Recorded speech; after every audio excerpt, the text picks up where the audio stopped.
We are sitting down today to talk about all things XBIZ Miami specifically.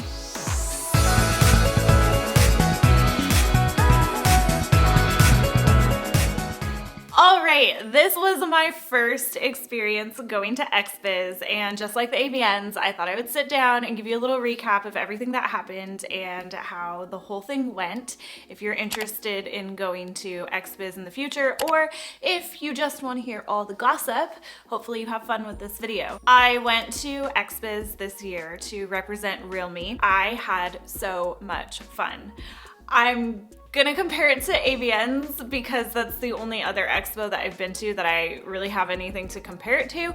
And I liked XBIZ more, I think. It's a little bit different because it's industry only, so it's no fans. You're just there to network and connect with other creators. The thing that I think I liked most about it was that it was primarily outdoors. XBIZ Miami specifically is like right on the beach. Like there's the pool and then there's the gate, and then right on the other side of the gate is the beach. So that was really cool. I will say Miami this time of year is hot. It's so hot. I was sweating the entire time. My hair, there's no point in doing your hair. Like it was just a disaster. It made the pool very inviting and it was a very fun place to hang out being in the pool. All the different booths at XBIZ are different than the AVNs because they're kind of like set back a little bit. Like they're not all out in the open. So there are different rooms that you could go into that had Sex Panther, I think Chatterbait had one, and there were a handful of other companies that I didn't necessarily recognize. The feedback that I got from somebody who was new to XBIZ as well, they were like, I didn't even know you could go in those rooms.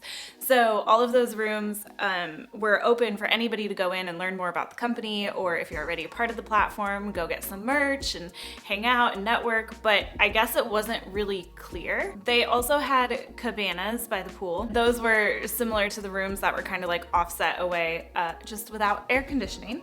So it was very hot out there. It was fun to have those cabanas like right next to the pool. So there were like a lot of people just kind of in that area. I tried to ask other people who had been to XBIZ, like, how is it? What was it like compared to other years? And I heard that this year it was pretty crowded. That being said, the check-in process was a disaster. You could go get your badge anytime from, I believe it's like 4 p.m. to 10 p.m. Myself and the people that I went with waited until later in the evening. We waited till like 8 or 9 p.m. And even at that time, the wait to get your badge and check-in was just crazy. Waited for over an hour. I heard that other people who went earlier in the day were waiting for hours in line. I think there was some sort of issue with printing badges and only half of them printed, and I'm not really sure what the holdup was. By the time I got up there, I got my badge pretty quick.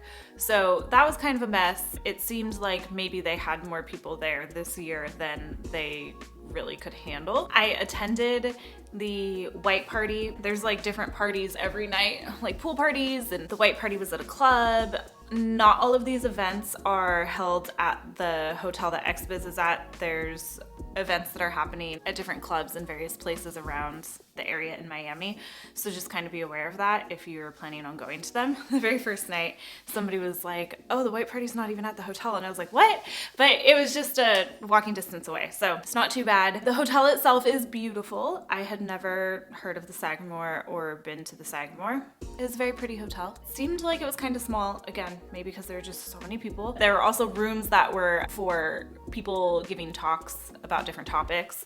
I did go to a handful of those talks, and I personally didn't think that they were all that great. The ones that I went to, at least, were just advertisements, and XBIZ is free for creators, so they have to make their money somewhere, and I understand. As far as how beneficial it was for myself as a creator for learning new things, I found a lot more benefit in talking to other creators and networking that way, as opposed to sitting in one of those discussions, talks, lectures, seminars. I'm not really sure what to call it. I guess a seminar. Maybe a seminar is a good word for it. But yeah, they were just big advertisements. So after dropping into a handful of those, I just kind of went back out and networked with as many people as possible. Similarly to the AVNs, I really feel like XBIZ can be as beneficial as you want to make it. Like, you really get out of it what you put into it. So if you want to just go and have a few drinks and hang out by the beach, you can totally do that. If you want to make the most of it and try to hit every seminar and talk to every single person that you rub shoulders with, you can do that as well. I'm not really sure why. I think I liked XBIZ more than the AVNs, but I will also say that I went with an incredible group of ladies that were so much fun, so I'm sure that plays into it a little bit. If you are interested in seeing those beautiful ladies that I attended XBIZ with, that is in another video, which I will link right now. I think that pretty much wraps it up. That was XBIZ 2024 in Miami. I hope this video is helpful, and I will see you again in another video.